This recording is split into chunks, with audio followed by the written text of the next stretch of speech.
સૌથી મોટી બહુરાષ્ટ્રીય કવાયત મિલાન 2026નો આંધ્રપ્રદેશના વિશાખાપટ્ટનમ ખાતે પ્રારંભ થયો. 74 રાષ્ટ્રોના પ્રતિનિધિઓની રહી ઉપસ્થિતિ. ભારતીય નૌકાદળ દ્વારા આયોજિત દ્વિવાર્ષિક નૌકા કવાયત મિલાન 2026ના 13મા સંસ્કરણનું ઉદ્ઘાટન રક્ષામંત્રી રાજનાથસિંહ દ્વારા વિશાખાપટ્ટનમ ખાતે કરવામાં આવ્યું છે.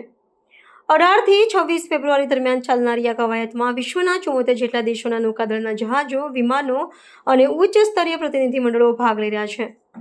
આ વર્ષની કવાયત ભારતની Sagar security and growth for all in the region અને મહાસાગર જેવી દૂરંદેશી નીતિઓના પ્રતિબિંબ સમાન છે, જે વૈશ્વિક સ્તરે ભારતની વધતી જતી દરિયાઈ શક્તિનું પ્રદર્શન કરે છે.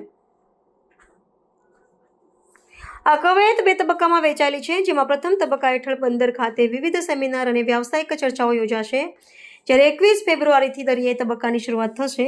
દરિયાઈ તબક્કામાં સબમરીન વિરોધી યુદ્ધાભ્યાસ, હવાઈ સંરક્ષણ અને જટિલ રણનૈતિક કવાયતો હાથ ધરવામાં આવશે.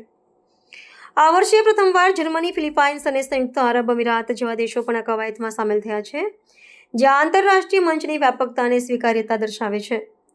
ઉદ્ઘાટન સંબોધન દરમિયાન રક્ષામંત્રીએ જણાવ્યું હતું કે સમુદ્રી ચાંચિયાગીરી, આતંકવાદ અને સાયબર સુરક્ષા જેવા ઉભરતા પડકારોનો સામનો કરવા માટે તમામ દેશોના નૌકાદળ વચ્ચે પરસ્પર વિશ્વાસ અને સહયોગ અનિવાર્ય છે.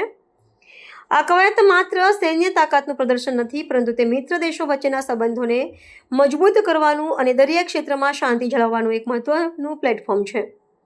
મિલાન 2026 દ્વારા ભારત વિશ્વને મુક્ત, ખુલ્લા અને નિયમ આધારિત દરિયાઈ વ્યવસ્થાનો સંદેશ આપી રહ્યું છે.